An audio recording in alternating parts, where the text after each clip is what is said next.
mengucap syukur Tuhan buat terlalu banyak hal baik yang Tuhan berikan kepada kami.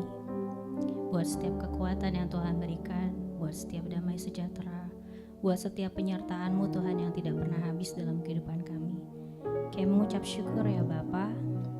Dan saat ini Tuhan, kami mau bersama-sama hadir. Kami mau memuji dan menyembah Engkau. Biarlah Tuhan, kuasa Roh Kudus-Mu Tuhan yang saat ini hadir menguasai setiap pikiran kami, setiap hati kami. Biarlah kami boleh memuji dan menyembah Engkau bersama-sama pada hari ini. Kami menyerahkan di dalam tangan kuasa-Mu Tuhan. Biarlah Tuhan yang pimpin dan sertai dari awal pertengahan hingga akhirnya kebaktian kami pada hari ini. Kami juga menyerahkan Tuhan jika saat ini masih ada saudara-saudara kami dalam perjalanan. Biarlah Tuhan Kau yang sertai mereka dalam perjalanan mereka agar boleh sampai di tempat ini dengan selamat. Kami mau serahkan saat ini ke dalam tangan kuasa-Mu ya Bapa. Biarlah Tuhan saja Engkau yang beracara, Engkau yang bekerja, Engkau yang menguasai Tuhan ibadah kami pada hari ini. Kami mau serahkan saat ini di dalam nama Tuhan kami Yesus Kristus. Kami berdoa dan mengucap syukur. Mari kita akan sama-sama pujikan. Sebab Tuhan kita yang Tuhan hanyalah Tuhan yang tidak pernah melihat rupa. Mari saat ini kita mau datang ke hadirat-Nya dengan hati yang penuh dengan kerinduan menyembah. Mengucap syukur buat setiap kebaikan yang Tuhan berikan dalam kehidupan kita hari lepas hari. Setiap penyertaan yang sungguh luar biasa dalam kehidupan kita.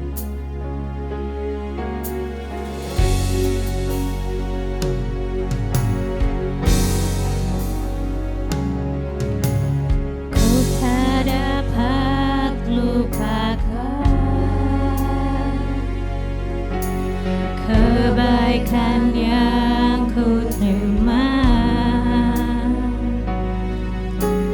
pengorbanan-Mu yang mulia, jadikan ku berharga.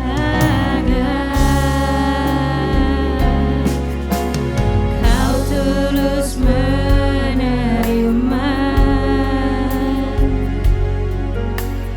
aku apa adanya. Kekuatan kasih-Mu nyata memulihkan hidupku. Kau bukan Tuhan yang melihat rupa, Kau bukan Tuhan yang memandang harta. Hati hamba yang selalu Kau cari, biar Kau temukan di dalamku. Selama ku hidup, ku mau menyembah-Mu, sebab Engkau sangat berarti bagiku. Yang terbaik yang ada padaku, ku persembahkan kepadamu, Yesusku.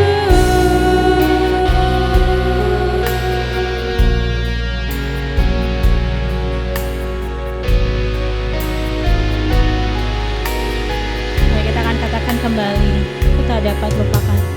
Ku tak dapat lupakan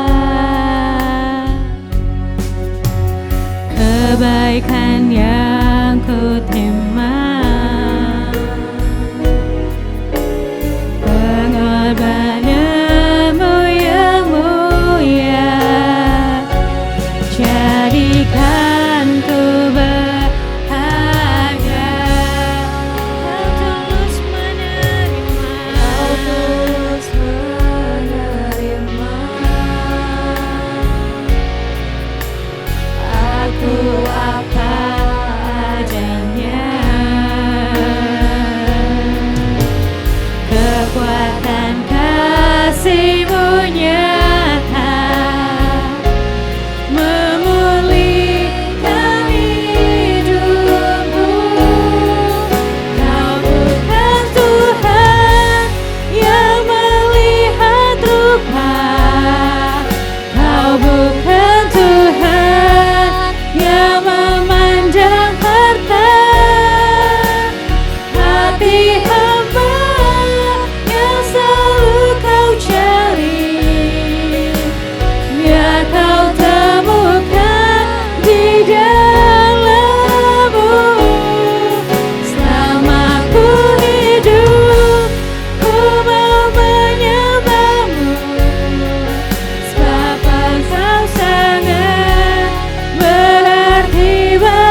saudara katakan lebih dalam. Bukan Tuhan yang memandang harta,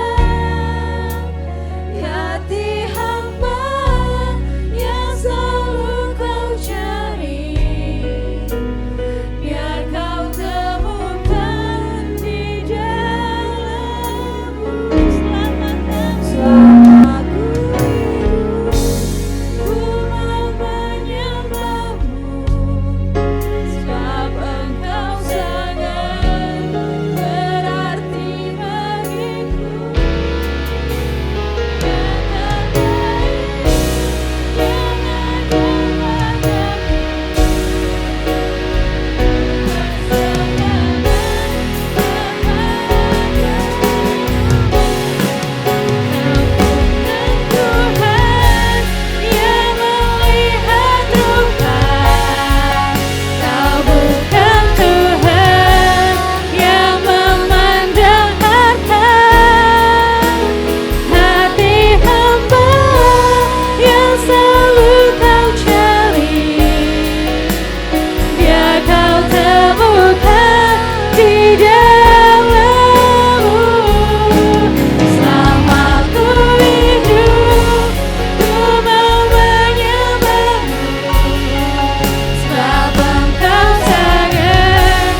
Mari kita akan sama-sama katakan, sebab Allah kita Allah yang tidak melihat rupa.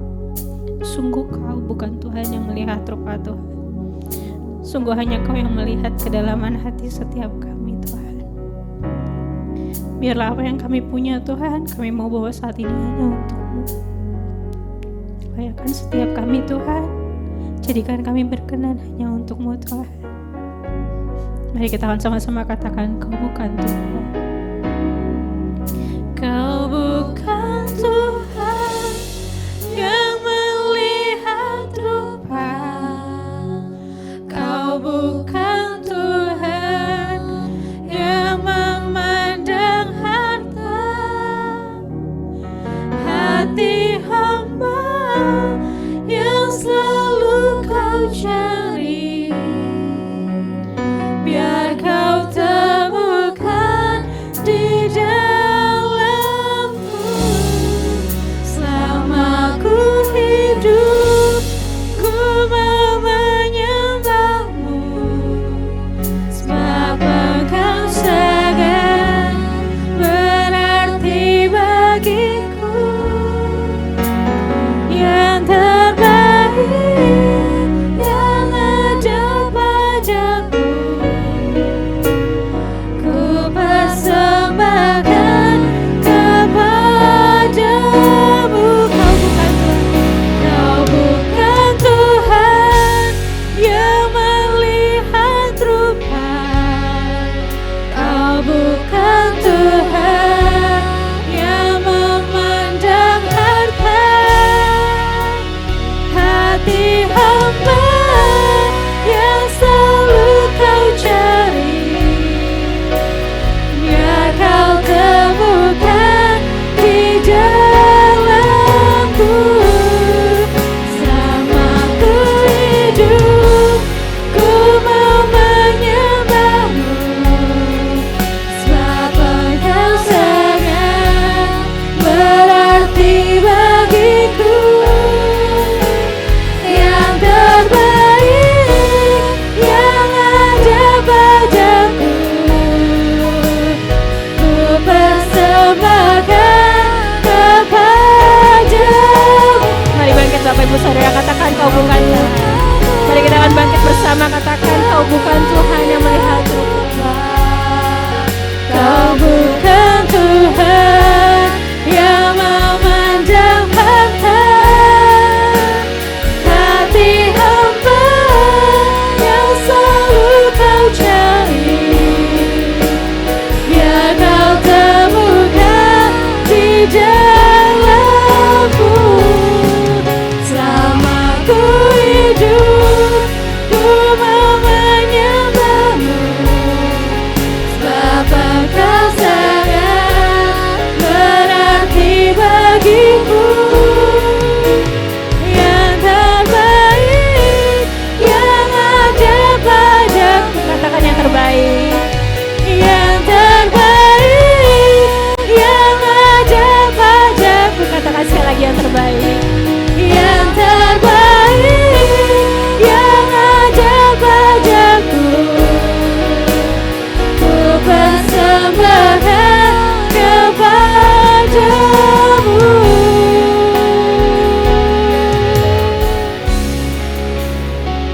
Yesusku. Terima kasih Tuhan Yesus. Terima kasih ya Bapa. Terima kasih Tuhan Yesus buat kasih-Mu Tuhan dalam kehidupan kami.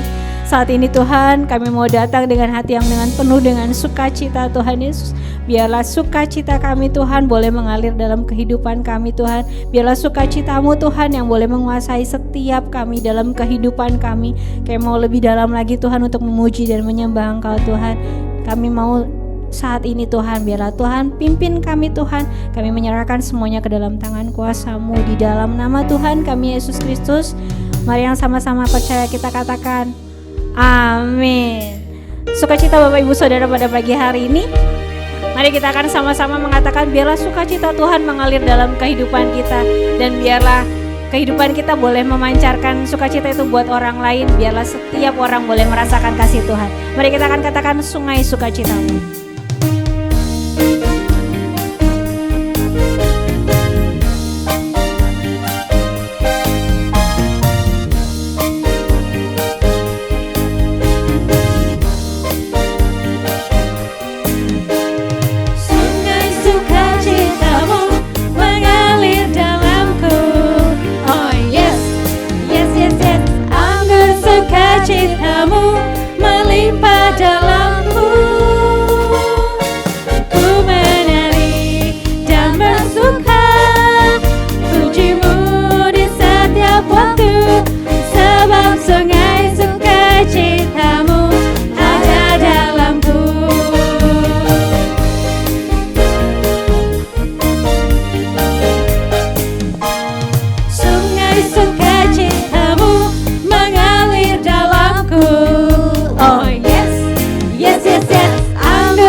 Tuhan yang membuat sukacitaku penuh. Amin Bapak Ibu Saudara. Sukacita Tuhan yang membuat kita penuh sukacita. Mari kita akan katakan sekali lagi, sungai sukacita. Sungai sukacitamu mengalir dalamku. Oh yes. Yes, yes, yes. Anggur sukacitamu melimpah dalamku. Ku menari dan bersuka, pujimu di setiap waktu. Sebab sungai sukacitamu ada dalamku. Mari kita akan katakan mengalir. Mengalir bersamamu, bersuka di dalammu, mengikutimu Tuhan dalam kegerakanmu, melayanimu Tuhan di dalam sukacitamu. Sebab hanya Tuhan yang membuat sukacitaku penuh. Lebih semangat lagi katakan mengalir bersama Tuhan. Mengalir bersamamu, bersuka di dalammu, mengikutimu Tuhan dalam kegerakanmu, melayanimu Tuhan di dalam sukacitamu. Sebab hanya Tuhan yang membuat sukacitaku penuh. Bapak Ibu Saudara katakan mengalir bersamamu. Bersamamu, bersuka di dalammu, dalam kegerakanmu,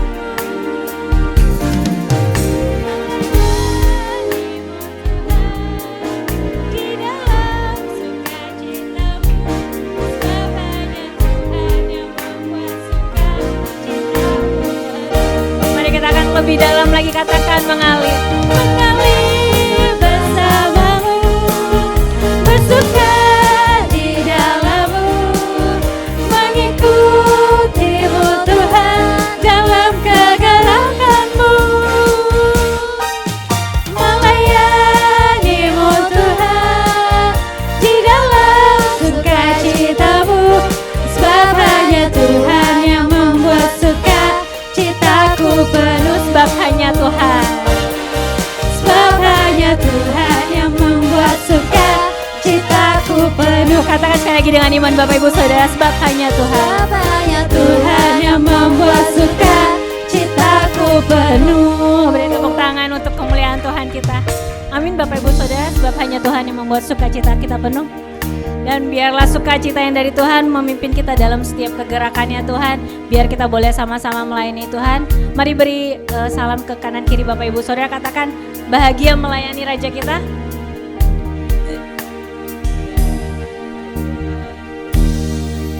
Mari kita akan sama-sama katakan bahagia melayani Rajaku.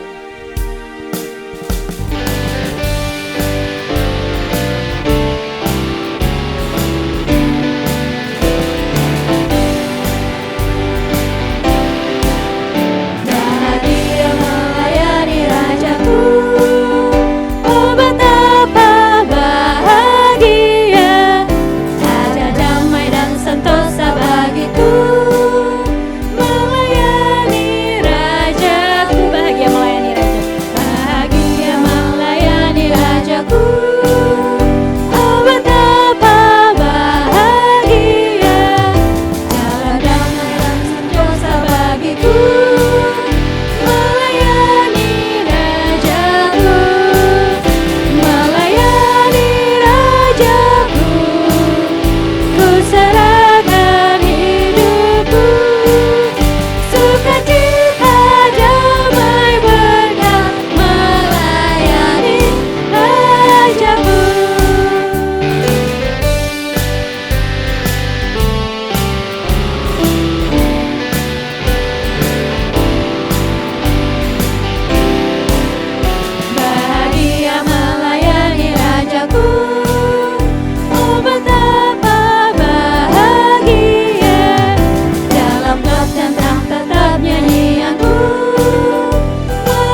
Bahagia Bapak Ibu Saudara melayani Raja kita.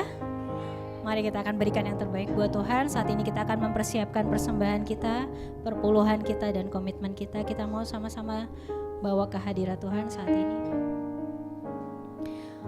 Bapak, kami mengucap syukur buat setiap kasih-Mu Tuhan, buat setiap berkat-Mu yang kami rasakan, yang kami alami, yang kami terima dalam kehidupan kami.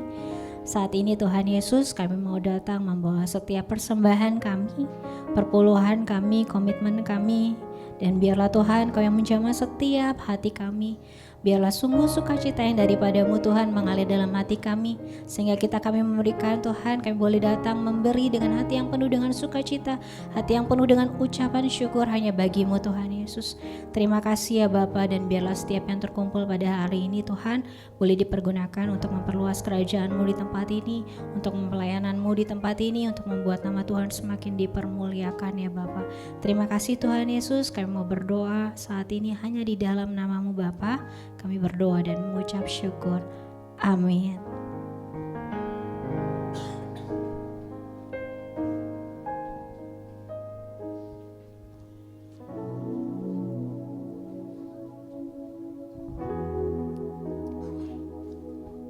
Kita akan lebih dalam menyiapkan hati kita untuk mendengar firman Tuhan.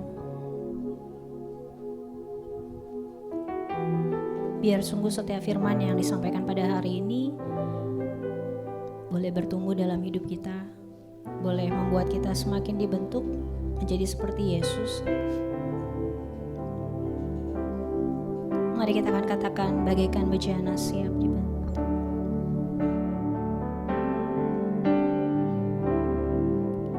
Bagaikan bejana siap dibentuk, demikian hidupku di tangan-Mu, dengan urapan kuasa Roh-Mu, ku dibaharui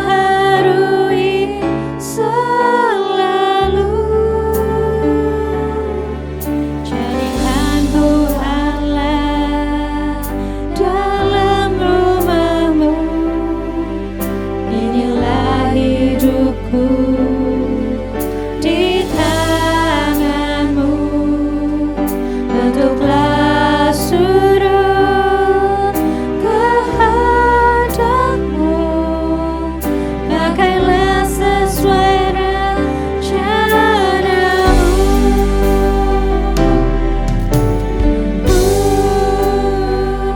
Mau seperti-Mu Yesus, disempurnakan selalu dalam setiap jalanku, memuliakan nama-Mu.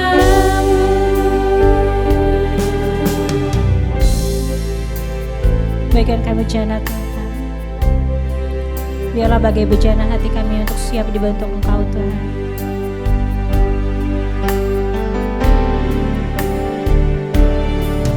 Bagaikan bejana siap dibentuk, demikian hidupku di tangan-Mu, dengan urapan kuasa Roh-Mu, ku dibaharui selalu. Jadikan ku Allah dalam rumah-Mu, inilah hidupku di tangan-Mu. Bentuklah surut kehendak-Mu, pakailah sesuai rencana-Mu.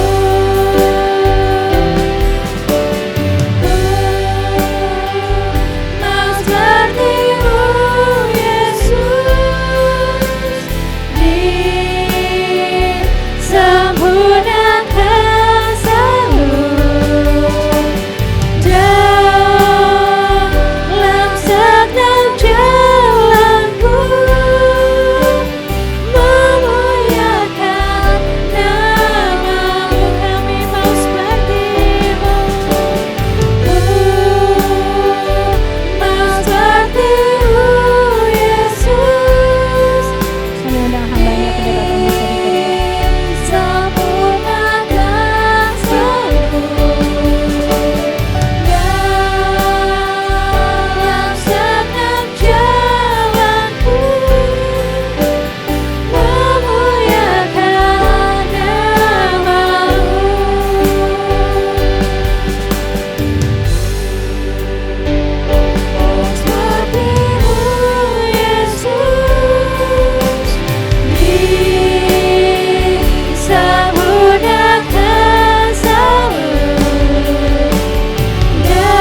Saat ini kami ingin mendengar firman-Mu.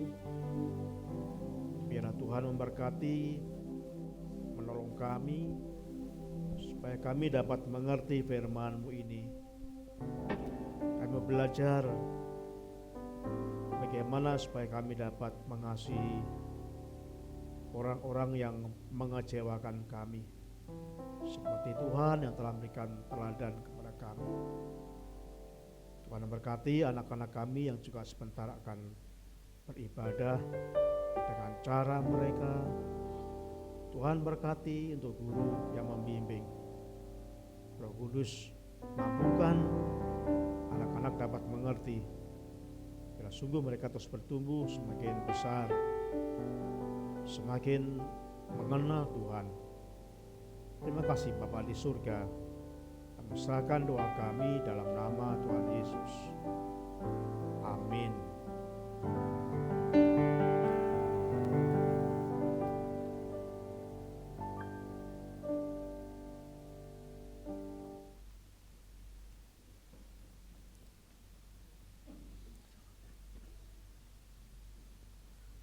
Selamat pagi Bapak, Ibu, Saudara. Apa kabar? Semuanya sehat? Saudaraku, sekarang minggu kelima, minggu terakhir. Kita belajar minggu terakhir ini tema orang yang takut akan Tuhan. Kita sudah pelajari selama 4 minggu tentang takut akan Tuhan, dan hari ini merupakan minggu yang terakhir.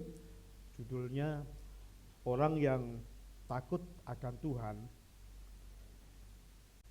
mengasihi orang yang mengecewakan. Tema yang berat bagi saya untuk saya sampaikan, karena ini sesuatu hal yang sangat sulit. Tapi kita akan belajar bersama-sama, biar Roh Kudus akan memampukan kita untuk mulai belajar bagaimana kita bisa mengasihi orang-orang yang mengecewakan kita.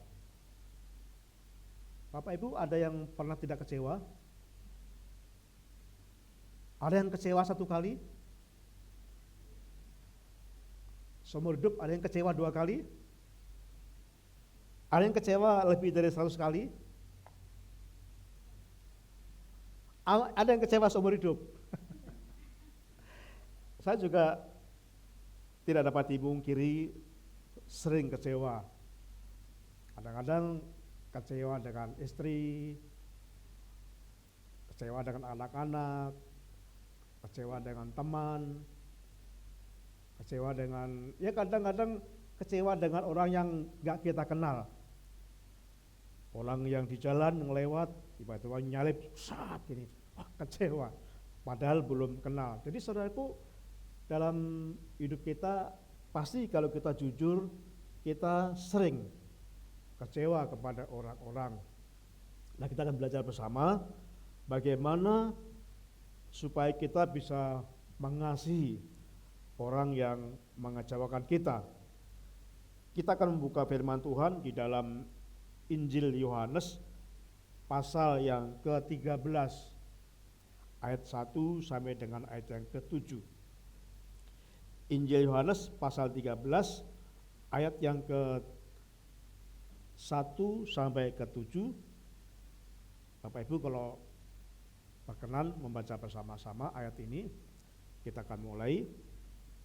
Sementara itu, sebelum hari raya Paskah mulai, Yesus telah tahu bahwa saatnya sudah tiba untuk beralih dari dunia ini kepada Bapa. Sama seperti ia senantiasa mengasihi murid-muridnya, demikianlah sekarang ia mengasihi mereka sampai kepada kesudahannya. Mereka sedang makan bersama, dan iblis telah membisikkan rencana dalam hati Yudas Iskariot, anak Simon, untuk mengkhianati dia. Yesus tahu bahwa Bapaknya telah menyerahkan segala sesuatu kepadanya, dan bahwa ia datang dari Allah dan kembali kepada Allah. Lalu bangunlah Yesus dan menanggalkan jubahnya. Ia mengambil selai kain lenan dan mengikatkannya pada pinggangnya. Kemudian ia menuangkan air ke dalam sebuah basi dan mulai membasuh kaki murid-muridnya, lalu menyekanya dengan kain yang terikat pada pinggangnya. Maka sampailah ia kepada Simon Petrus. Kata Petrus kepadanya, "Tuhan, engkau hendak membasuh kakiku?"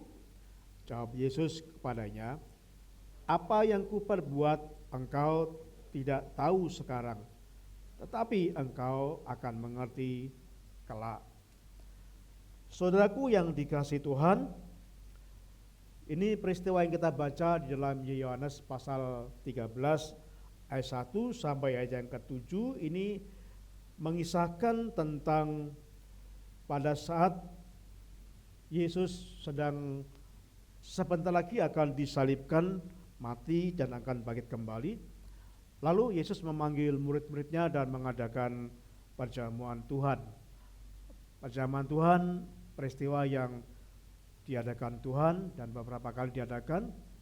Dan ini merupakan perjamuan yang terakhir. Karena Yesus tahu bahwa sebentar lagi dia akan mati. Saudaraku, seandainya Bapak Ibu tahu kalau minggu depan akan mati, apa yang Bapak Ibu lakukan? Seneng nggak kalau akan mati, tahu akan mati, seneng nggak Bapak Ibu? Hah? Pasti seneng. Kenapa? Karena akan bisa apa? Mempersiapkan diri dengan sebaik mungkin. Nah, saya punya teman, punya orang tua, usianya sudah 100 tahun lebih, nggak mati-mati. Jadi sangat sedih. Kapan ya saya dipanggil Tuhan ya? Kapan aku dipanggil Gusti? Jadi tidak ada seorang pun yang tahu kapan mati, tapi Tuhan tahu. Itu sebabnya Tuhan menyiapkan diri, mengadakan perjamuan terakhir. Dikatakan ini perjamuan Tuhan yang terakhir, karena memang benar Yesus tahu bahwa saatnya akan tiba. Nah, saudaraku yang kasih Tuhan, yang peristiwa yang aneh di sini dikatakan pada saat Tuhan Yesus membasuh kaki murid-muridnya. Dalam tradisi budaya orang Yahudi, biasanya tiap-tiap rumah itu disiapkan bejana, ya, air, dan setiap orang yang masuk rumah itu kakinya akan dibasuh. Ada seorang budak yang diberi khusus untuk membasuh tamu-tamu yang akan masuk di rumahnya. Jadi tamu itu akan dibasuh kakinya oleh budak, lalu baru masuk di rumah itu. Tetapi jikalau tuan rumah itu tidak punya budak, yang membasuh adalah orang yang paling muda. Jadi antara semua ini, yang paling muda itulah yang mempunyai tugas untuk membasuh kaki para tamu yang ada. Nah, pada saat itu murid-murid datang dan tidak ada satupun yang ingin membasuh, sehingga mereka langsung aja nyelonong dan masuk rumah itu dan langsung duduk. Mungkin mereka saling pandang memandang, siapa yang mau membasuh? Karena nggak ada, lalu Tuhan Yesus mengambil inisiatif, langsung mengambil baskom, mengambil kain lenan, dan mulai membasuh kaki murid-muridnya. Karena apa? Karena ditunggu-tunggu tidak ada satupun dari mereka yang rela membasuh kaki. Nah, jadi saudaraku yang kasih Tuhan, justru pada saat peristiwa mendekati kematian Yesus, murid-murid bertengkar. Mereka berebut siapa yang akan menggantikan Yesus. Siapa yang mendapatkan kedudukan yang paling tinggi di antara mereka. Ini sangat menyedihkan. Bapak Ibu, kita melihat, kita belajar di sini, kenapa mereka bertengkar. Di dalam Yakobus pasal yang keempat, ayat 1 sampai yang kedua, firman Tuhan berkata demikian, dari manakah datangnya sengketa dan pertengkaran di antara kamu? Bukankah datangnya dari hawa nafsumu, saling berjuang di dalam tubuhmu? Kamu mengingini sesuatu, tetapi kamu tidak memperolehnya, lalu kamu membunuh. Kamu iri hati, tetapi kamu tidak mencapai tujuanmu, lalu kamu bertengkar dan kamu berkelahi. Kamu tidak memperoleh apa-apa karena kamu tidak berdoa. Jadi saudaraku yang kasih Tuhan, murid-murid bertengkar itu karena ada keinginan. Keinginannya ingin mendapatkan kedudukan yang paling tinggi di antara mereka jikalau Yesus akan mati nanti. Mereka bertengkar, saling berebut. Disebabkan ini terjadi juga dalam kehidupan kita, kadang-kadang seseorang dalam kehidupan kita, dalam keluarga kita, misalkan dalam gereja, dalam kantor, terjadi pertengkaran karena pasti alasannya ini. Alasannya apa? Karena ada keinginan sesuatu, ada motivasi yang salah, ada sesuatu yang diinginkan tapi tidak mendapatkannya sehingga bertengkar. Waktu masa kecil kita mengalami masa-masa bersama kakak atau adik, terjadi pertengkaran mungkin karena berebut makanan atau berebut mainan, dan ini terjadi karena ingin mendapatkan sesuatu. Nah, murid-murid itu bertengkar karena ingin mendapatkan jabatan di antara tertinggi di antara mereka, sehingga mereka bertengkar. Saudaraku yang dikasihi Tuhan, kita akan belajar pada pagi hari ini tentang mengasihi orang yang mengecewakan kita. Saya seperti saya katakan sering kecewa, bahkan dengan istri pernah kecewa. Istri sangat sering kecewa dengan saya. Saya percaya Bapak Ibu punya pengalaman, kadang-kadang kita kecewa dengan orang-orang terdekat dengan kita. Kita kecewa dengan orang-orang yang ada di sekitar kita. Kita kecewa dengan pemimpin di kantor. Kita kecewa dengan orang, teman, dan sebagainya. Bahkan kita juga pernah kecewa dengan orang yang sama sekali kita tidak kenal. Nah, kita akan belajar supaya kita bisa mengasihi orang-orang mengecewakan kita. Siapa yang setuju? Enggak ada ya? Amin. Siapa yang setuju? Sangat sulit, saudaraku.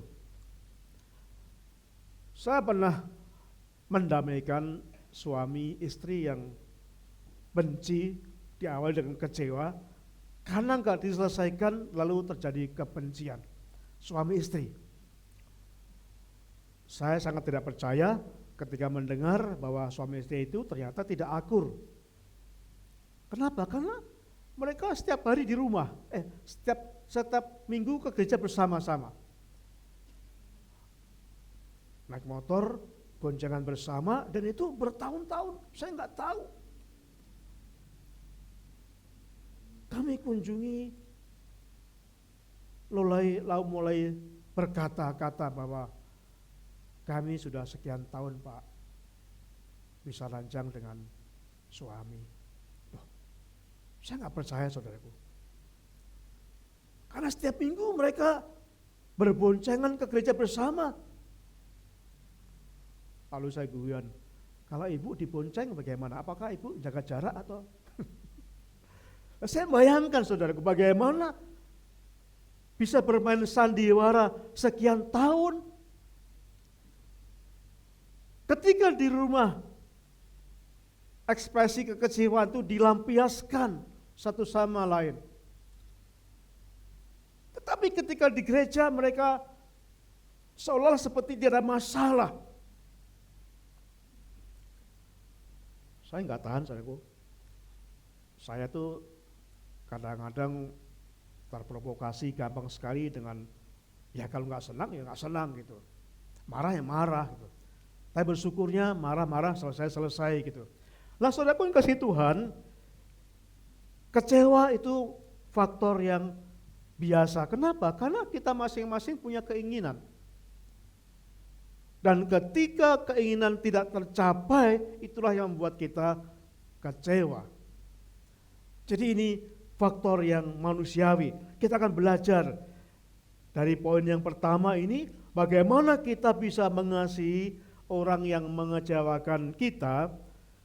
Yang pertama, kita harus membuang kesombongan. Akar segala kekecewaan tadi itu adalah keangkuhan. Dikatakan karena kita punya keinginan yang tidak tersampaikan. Itu sebabnya cara yang pertama kita bisa mengasihi orang yang mengecewakan, kita harus belajar untuk membuang kesombongan kita. Dalam Filipi pasal yang kedua ayat yang ketiga dikatakan, dengan tidak mencari kepentingan sendiri atau puji-pujian dan sia-sia.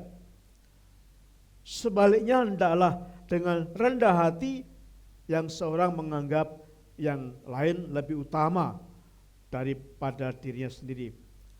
Ini prinsip yang kita lakukan supaya kita bisa menghilangkan, supaya kita bisa membuang kesombongan, membuang keegoan, supaya kita bisa belajar mengasihi orang. Ketika kita bisa membuang kebohongan itu, kesombongan itu. Dikatakan tidak mencari kepentingan sendiri. Saudaraku, orang yang sering kecewa adalah orang yang egois. Amin. Jadi kalau kita egois, pasti kita sering kecewa. Kita kurang diperhatikan, kita kecewa. Kita kurang dilayani, kita kecewa. Kita kurang ya semuanya. Kalau fokusnya diri sendiri, itu akan membuat kita sering kecewa. Nah, itu sebabnya Rasul Paulus berkata, tidak mencari kepentingan sendiri, tidak fokus pada diri sendiri, tapi fokus kepada orang lain. Kalau kita fokus pada orang lain, kita akan bisa mengatasi masalah ini. Jadi kalau kita fokus orang lain, kita bisa mengalahkan kesombongan ini. Lalu sebabnya saudaraku, pada waktu Tuhan Yesus membasuh kaki itu, karena disebabkan mereka sombong, murid-murid sombong, gak ada yang mau melakukan itu. Ada yang lebih muda, mereka tua-tua, pura-pura gak mau, gak tahu, saling pandang memandang, gengsi. Mereka sombong. Mereka menunggu siapa yang mau melayani. Karena saya pemimpin, saya calon pemimpin, saya calon orang yang mendapatkan tempat kedudukan yang tinggi. Saya nggak mau membasuh kaki. Mungkin mereka semua punya pikiran sama. Itu sebabnya Yesus memberikan teladan. Dia membasuh kaki murid-muridnya satu persatu. Masalahku ini suatu hal yang sangat sulit, tetapi bukan berarti tidak bisa. Di dalam beberapa budaya, orang-orang yang mempunyai usia lebih, jadi yang lebih biasanya harus dilayani, itu bagus ya. Misalkan usianya lebih tua kan, dilayani oleh yang muda. Yang mempunyai lebih jabatan, artinya jabatan tinggi, dilayani oleh yang jabatannya lebih rendah. Apalagi pendidikan lebih tinggi, dilayani oleh lebih rendah. Nah kalau begitu ya saya melayani terus, karena saya kurang tinggi badan saya. Jadi yang badannya tinggi dilayani oleh orang yang ya bukan seperti itu saudaraku.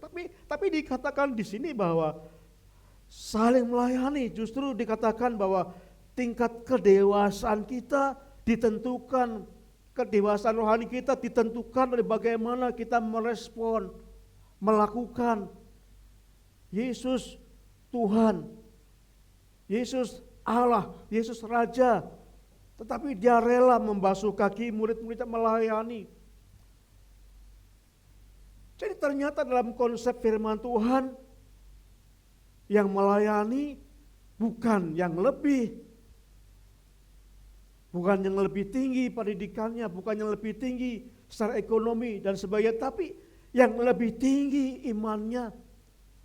Itu biasanya yang memberikan teladan di dalam melayani. Jadi mari kita akan belajar mempraktekkan ini.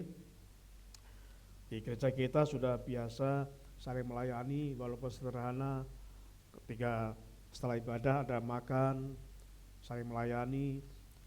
Saya memperhatikan kadang-kadang ada beberapa yang ingin mencucikan piring gitu ya. Udah nggak usah, saya aja mencuci gitu ya. Ini belajar. Misalkan kalau lauknya sedikit, ya ibu aja yang makan, bapak aja yang makan. Memperhatikan orang lain, menganggap orang lain lebih penting. Supaya kita bisa mengalahkan kesombongan, keegoan kita di dalam hidup kita. Kita mulai belajar mempraktikkan dalam kehidupan kita setiap hari. Dimulai dari hal yang sangat sederhana yang kita bisa lakukan dalam hidup kita sehari-hari. Lalu yang kedua, bagaimana saudaraku supaya kita bisa mengasihi orang-orang yang mengecewakan kita. Yang kedua dikatakan dalam Yohanes pasal yang ke-13 tadi, ayat yang kedua, dikatakan demikian firman Tuhan, mereka sedang makan bersama dan iblis telah membisikkan rencana dalam hati Yudas Iskariot, anak Simon, untuk mengkhianati dia. Hal yang kedua, supaya kita bisa mengasihi orang yang mengecewakan kita menjaga hati. Jaga hati. Di jalan saya sering nggak bisa jaga hati, saudara. Wah, ketika dipotong orang itu, wah rasa gitu ya. Saya kadang sering emosi di jalan. Nah, kita akan belajar bagaimana kita menjaga hati supaya tidak gampang emosi. Dalam firman Tuhan yang kita baca ini, dalam Yohanes pasal 13 ayat 2, mereka sedang makan dalam perjamuan itu. Dan iblis telah membisikkan rencana dalam hati Yudas, anak Simon, untuk mengkhianati Yesus. Jadi kita melihat di sini saudaraku bahwa di dunia ini ada 3 konsep ya. Konsep yang pertama tentang konsep dari iblis ini. Iblis itu konsepnya kebaikan dibalas dengan kejahatan. Ini konsep iblis. Nah, Bapak Ibu, kalau orang lain berbuat baik kepada saudara, lalu saudara balas dengan kejahatan, itu iblis. Kita ditolong orang, tetapi dibalas dengan kejahatan. Dibalas dengan fitnah, itu berarti orang itu sedang dikuasai iblis. Dikatakan tadi, iblis membisikkan telinganya kepada Yudas. Jadi yang konsep yang pertama, kebaikan dibalas dengan kejahatan. Konsep yang kedua, konsep manusia, kebaikan dibalas dengan kebaikan. Kejahatan dibalas dengan kejahatan. Gua beli apa? Nah, itu berarti sering menggunakan sampai hafal. sampai hafal karena sering melakukan. Jadi kalau kita dibuat jahat, ya kita balas. Itu orang konsep manusia. Tapi kalau kamu berbuat baik, ya saya bisa berbuat pada kamu. Tapi konsep yang ketiga adalah konsep Allah. Kejahatan dibalas dengan kebaikan.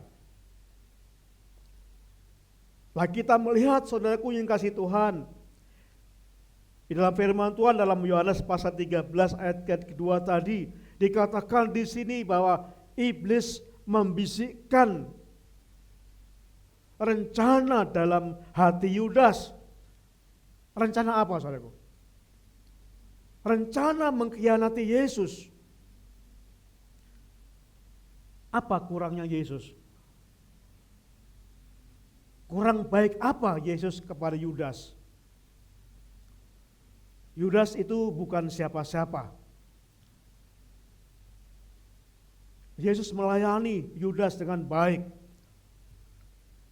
Yesus mengajarkan dengan baik, penuh kasih. Yesus membekali Yudas sehingga Yudas bisa melayani. Bahkan Yudas dijadikan tim pelayanan Yesus, diberi kuasa Yesus. Apa kurangnya kasih Yesus kepada Yudas? Tetapi dibalas dengan kejahatan. Yesus dikhianati, Yesus dijual dengan harga yang sangat murah. Hanya 30 keping perak itu harga yang sangat murah. Dikhianati Yesus dan dijual kepada para pemimpin-pemimpin Romawi, dan akhirnya Yesus disalibkan hingga mati. Saudaraku yang kasih Tuhan, saya mau sampaikan di sini sangat penting banget bahwa betapapun baiknya saudara gini ya, betapa baiknya saudara, betapa baiknya saya, selalu ada Yudas-Yudas di sekitar kita. Saudara berbuat baik, saudara menolong, saudara menasihati, apapun kebaikan saudara, selalu ada Yudas di sekitar kita. Selalu ada yang mendengarkan bisikan iblis seperti Yudas itu untuk berbuat jahat kepada saudara. Yang menjadi masalah, jikalau saudara membalas, saudara kecewa, wah nggak tahu diri, sudah ditolong, taunya malah berbuat jahat. Jika saudara membalas lagi kejahatan itu, berarti sama jahatnya kita. Yesus tidak melakukan kesalahan apapun kepada Yudas, tidak pernah berbuat jahat kepada Yudas. Betapa besar perbuatan Yesus, kasih Yesus kepada Yudas, tapi Yudas membalas dengan kejahatan. Saudara, pada saat ini, pada saat kita diperlakukan yang jahat, kita kecewa kepada orang yang sudah kita tolong, kita kecewa. Kita belajar bahwa kecewa disebabkan karena apa? Sesuatu yang tidak kita dapatkan. Jadi pada waktu kita kecewa kepada seseorang,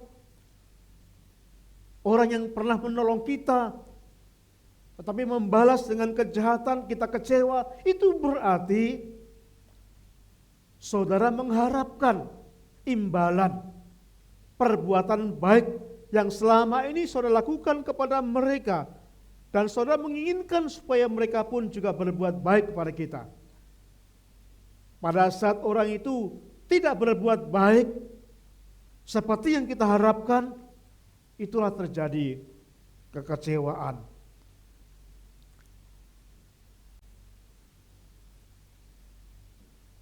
Bapak Ibu, coba kita renungkan dalam pertemanan, dalam kehidupan saudara berteman dimanapun berada.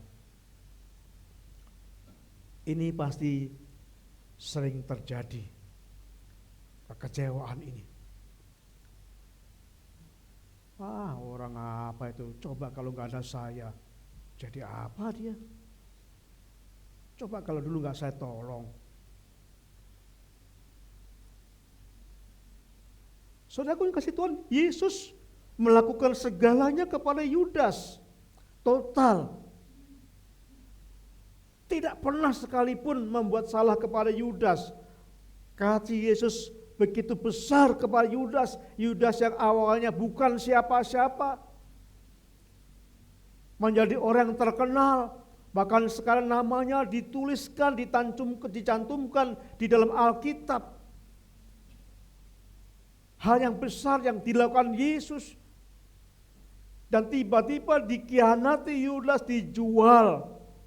Tetapi Yesus tidak membalas dengan kejahatan. Kenapa? Karena Yesus mempunyai motivasi yang tulus ketika menolong Yudas. Tidak ada harapan apapun. Tapi sayangnya Yudas tidak bertobat. Seandainya Yudas bertobat, mohon pengampunan, datang kepada Yesus, pasti Yudas diampuni dosanya. Sama seperti Petrus. Petrus juga melakukan kesalahan, menyangkal Yesus bukan sekali, tetapi 3 kali. Ditanya orang, saya enggak mengenal Yesus. Tetapi saat itu Petrus sadar, dan dia mohon pengampunan kepada Yesus. Dan Yesus pulihkan. Petrus diberikan pelayan lagi, dan luar biasa pelayanan Petrus. Pemulihan itu terjadi membuat Petrus ketika berkhotbah dalam Pentakosta, ada 3.000 orang yang bertobat, itu luar biasa.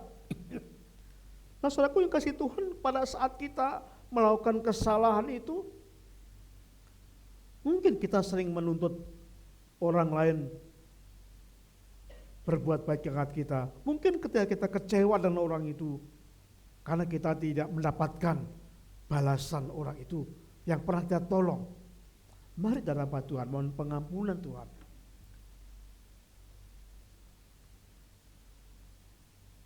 Saudaraku yang kasih Tuhan, kita belajar di sini dalam firman Tuhan,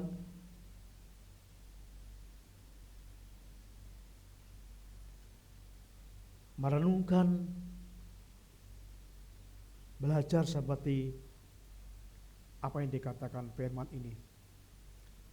Di sekitar kita selalu ada orang yang menjengkelkan. Amin. Kalau nggak percaya, mulai besok pagi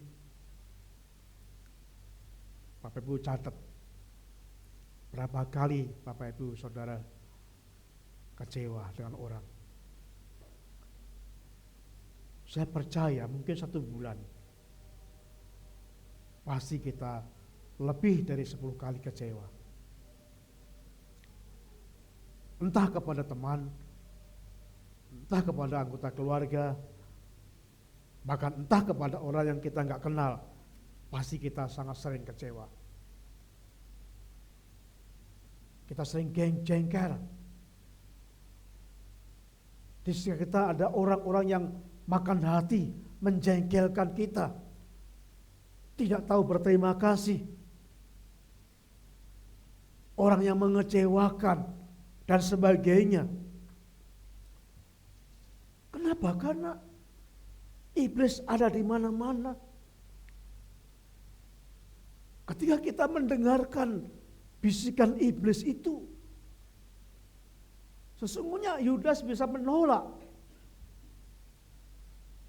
Ketika iblis bisa membisikkan sesuatu kepada telinga Yudas, sesungguhnya Yudas bisa menolak, tidak bisa, tidak mau. Yang mengambil keputusan adalah Yudas. Nah, jadi jangan salahkan iblis, saudaraku.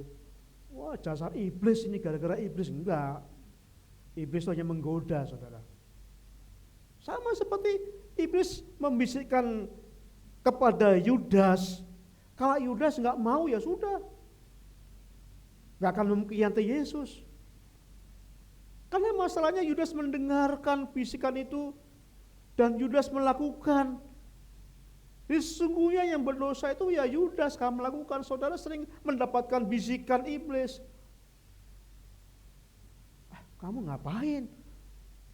Kamu udah dikhianati begitu kok malah masih baik dengan orang. Masih menolong orang itu, ngapain? Itu suara iblis. Balas saja, biar tahu rasa, biar mampus dia.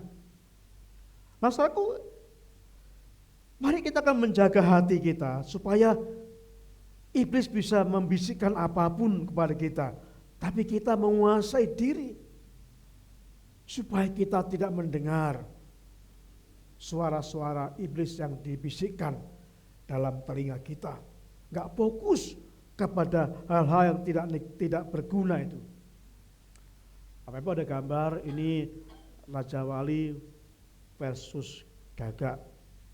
Raja Wali itu burung sangat gagah gitu ya, terbang, bisa terbang dengan jarak yang jauh, kuat, sayapnya kuat, terbang. Dan biasanya pada tuh terbang itu ada burung gagak yang hinggap di sayapnya burung Raja Wali itu, mematuk-matuk ini, terus matuk-matuk ini.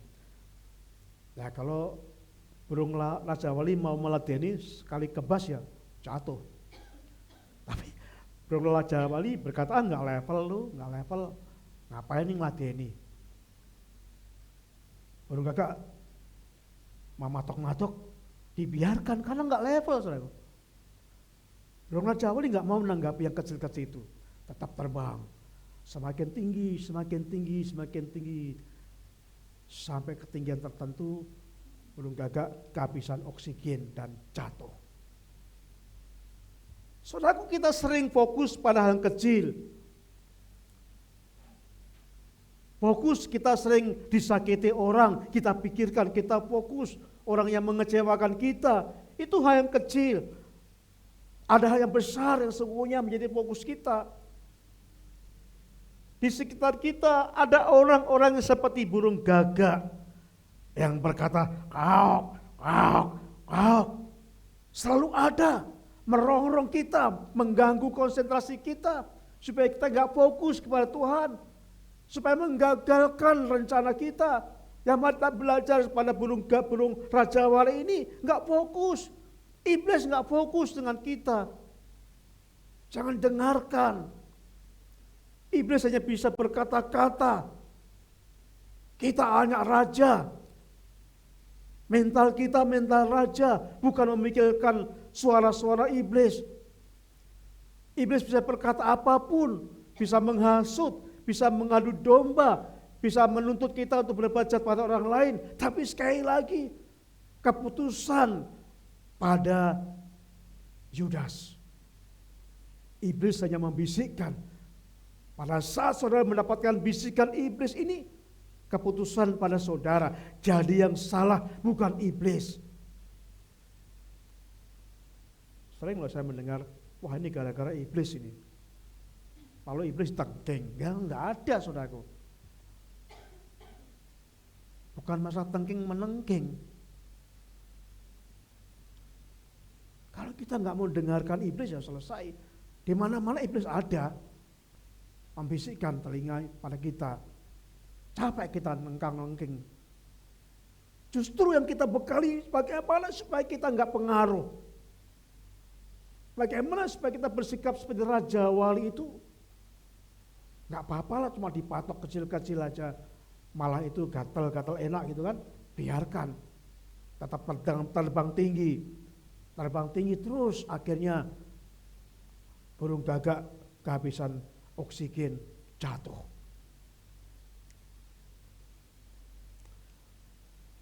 Nah, jadi saudaraku yang kasih Tuhan,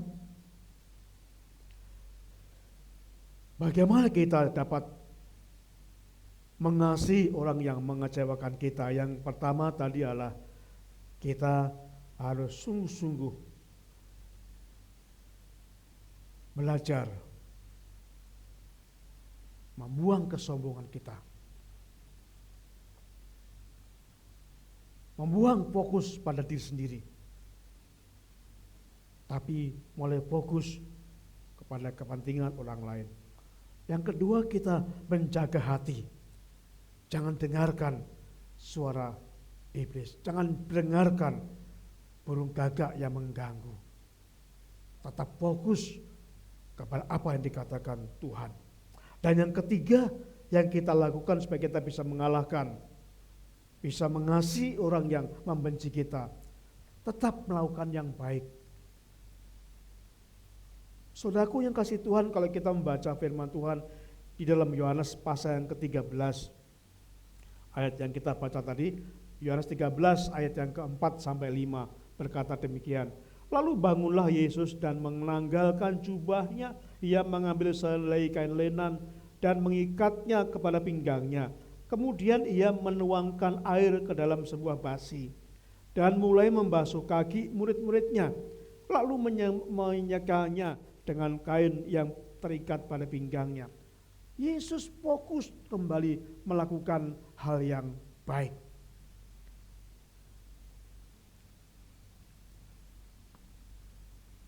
Murid-muridnya bertengkar,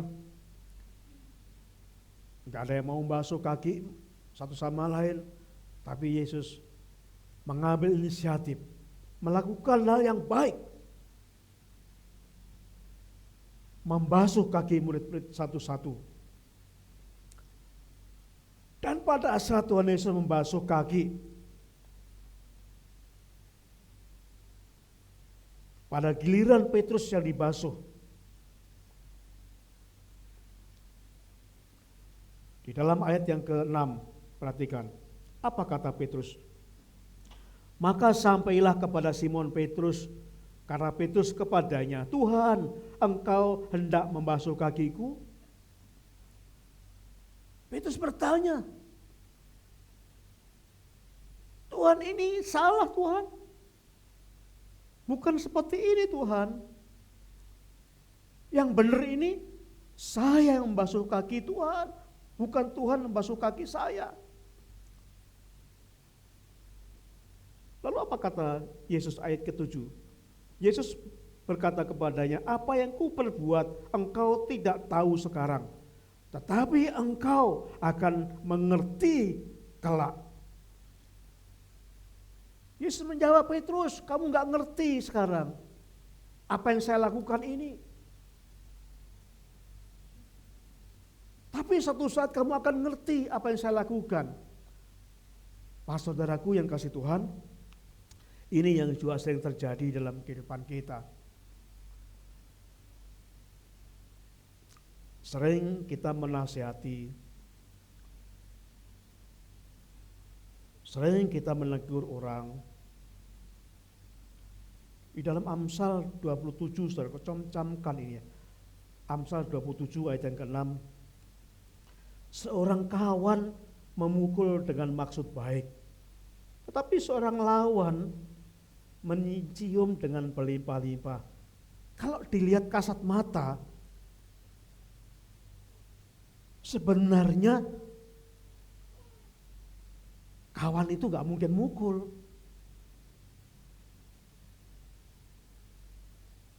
Gak mungkin lawan itu mencium cipika-cipiki.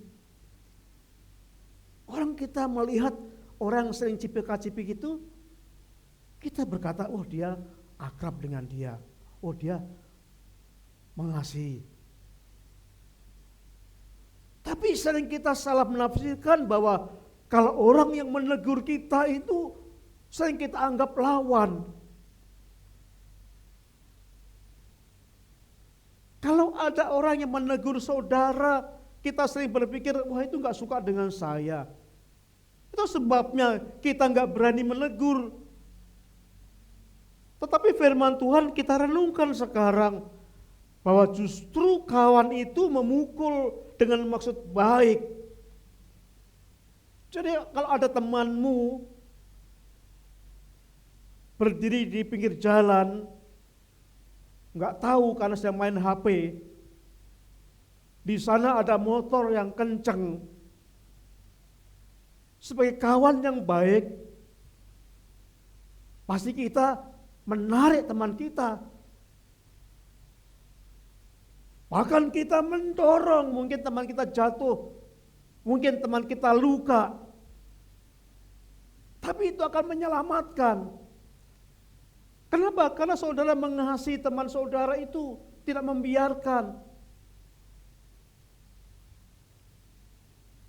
Kalau ada orang lain, teman saudara yang terjerumus, ya kita menasihati, kita menegur.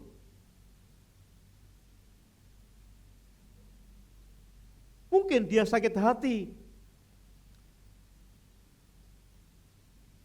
tetapi satu saat dia akan tahu, oh ternyata benar ya, dulu saya pernah ditegur, ya benar, itulah sebabnya kata Yesus, sekarang kamu belum mengerti Petrus. Tapi suatu saat kamu akan mengerti apa yang saya lakukan. Betapa seringnya orang-orang yang kita tegur itu kecewa. Karena dia nggak ngerti kebaikan kita. Kita menegur dianggap nggak senang. Kita menegur dianggap benci. Karena nggak ngerti, belum tahu. Saudaraku, mari kita akan melakukan firman Tuhan ini.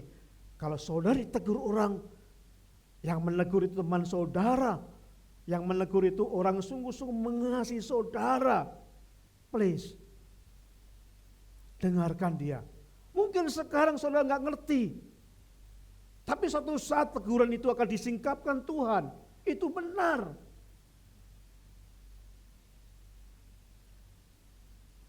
Banyak orang kecewa dengan saya ketika saya tegur dengan keras. Akan banyak di antara mereka yang tidak ke gereja kita karena kecewa dan tersinggung. Saya nggak benci pada mereka. Justru saya mengasihi mereka. Itu sebabnya saya tegur. Seorang kawan memukul dengan maksud baik. Tetapi seorang lawan mencium dengan berlimpah-limpah. Nah, saudaraku yang kasih Tuhan, mari kita akan merenungkan apa yang dikatakan oleh Yesus. Sekarang kamu belum mengerti. Suatu saat ada seorang telepon saya setelah lama gak ketemu. Dia datang dan dia berkata, iya memang benar ya, dulu kamu pernah tegur saya ya. Iya itu benar. Ya minta maaf ya, dulu saya marah dengan kamu. Ya memang benar di Alkitab itu. Sekarang belum mengerti.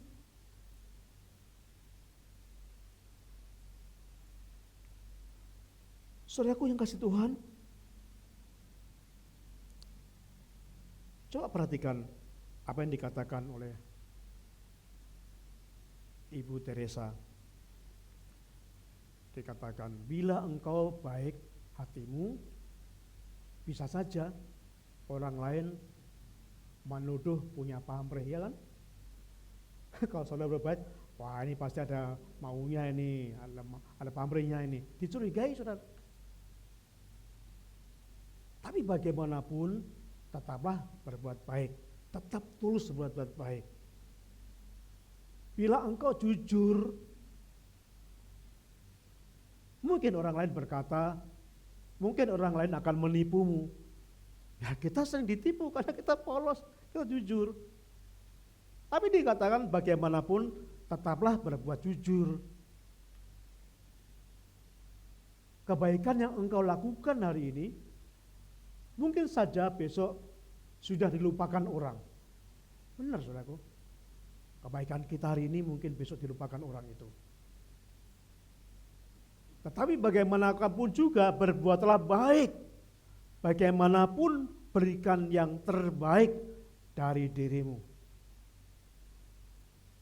Pada akhirnya engkau akan tahu bahwa ini adalah urusan engkau dengan Tuhan.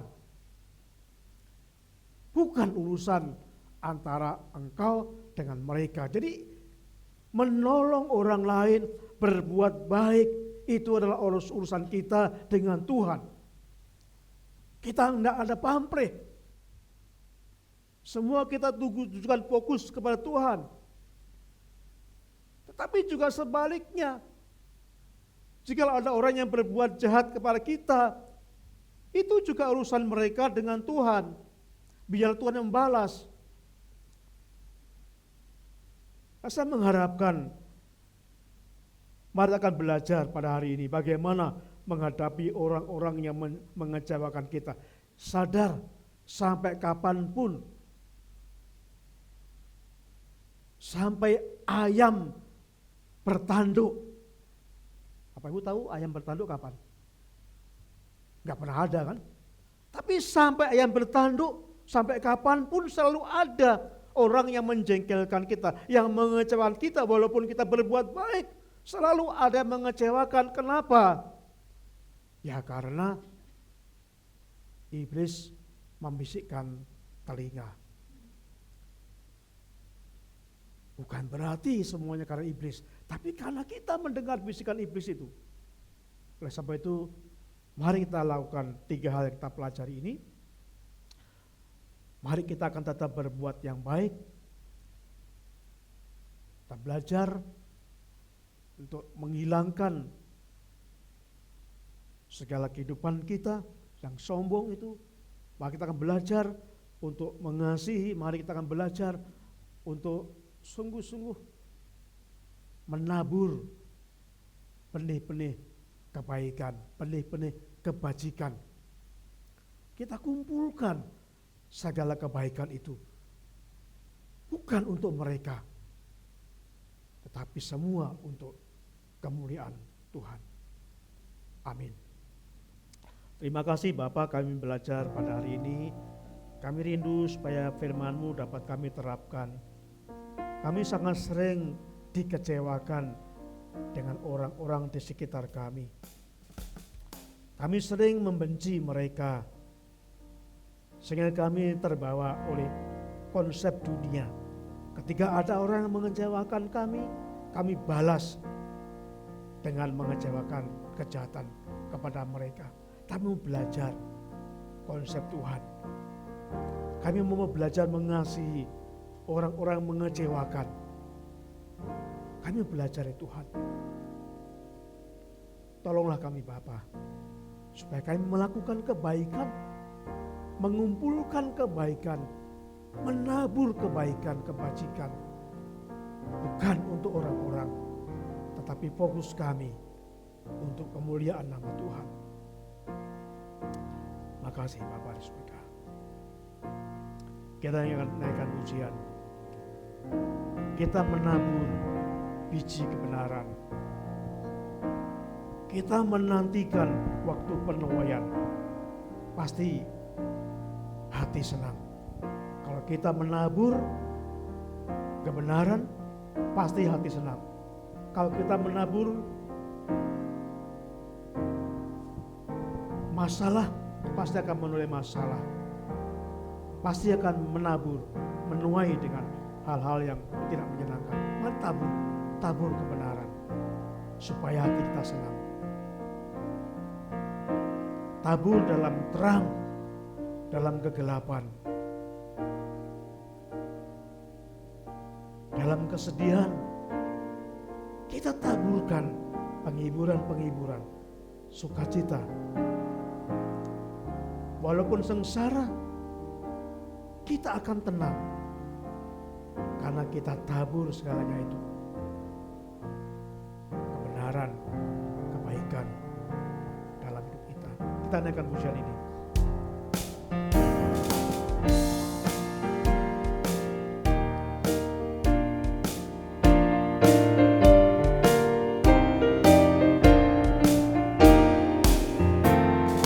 Kita menabur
biarlah firman-Mu kami boleh lakukan, kami belajar dari Tuhan. Biar Roh Kudus membimbing kami supaya kami sungguh-sungguh dapat fokus kepada hal yang benar, bukan perkara-perkara yang kecil yang merusak konsentrasi kami kepada Tuhan. Terima kasih. Kami berdoa pada saat ini Bapa, Engkau memberkati jemaat-Mu ini dalam pergumulan mereka. Engkau menolong, menjamah saudara kami yang saat ini sedang sakit, yang kurang sehat, sedang ada pergumulan dalam keluarganya, mengalami beban, ada kesedihan. Tuhan tolong Engkau datang, memberikan penghiburan, kekuatan, berikan damai sejahtera-Mu, sehingga dengan damai sejahtera ini mereka dapat menghadapi semua ini bersama dengan Tuhan. Kami berdoa Bapa, Engkau memberkati bangsa kami dalam rangka pemilihan kepala daerah serentak yang saat ini masuk dalam masa-masa kampanye. Tuhan kendalikan para kontestan, calon-calon kepala daerah, baik tingkat provinsi, tingkat kabupaten dan tingkat kota. Tuhan berkati mereka berkontestasi dengan benar, dengan sehat, hilangkan kebencian satu sama lain. Kami merindukan pemimpin-pemimpin daerah yang sungguh dapat membangun daerah, mensejahteraan rakyat di daerah mereka masing-masing. Berkati Tuhan selama masa-masa kampanye ini, bila dirindungi Tuhan, dinaungi Tuhan dari segala emosi-emosi yang ada di lapisan masyarakat kami. Kami terus berdoa Tuhan pada saat ini Engkau memberkati Dikat, bertumbuh semakin sehat, bertumbuh semakin sempurna segala organ tubuhnya dijamah Tuhan, sehingga semua organ tubuhnya berfungsi dengan baik, dengan sempurna, seperti Tuhan adalah sempurna adanya. Terima kasih Bapa di surga. Terima kasih Tuhan Yesus. Saudaraku, kita akan berdiri bersama-sama. Kita akan mengakhiri ibadah kita pada hari ini. Saudaraku yang kasih Tuhan, Allah sumber segala kasih karunia, yang telah memanggil kamu dalam Kristus kepada kemuliaannya yang kekal, akan melengkapi, meneguhkan, menguatkan, dan mengokohkan kamu, sebab Ialah yang punya kuasa sampai selama-lamanya. Terpujilah Tuhan Allah kita. Haleluya. Amin. Terima kasih Tuhan untuk kasih setia-Mu yang ku alami dalam hidupku. Terima kasih Yesus untuk kebaikan-Mu sepanjang hidupku. Terima kasih Yesusku, buat anugerah yang Kau beri, sebab hari ini ku hanya dapat syukur bagimu. Terima kasih Yesus.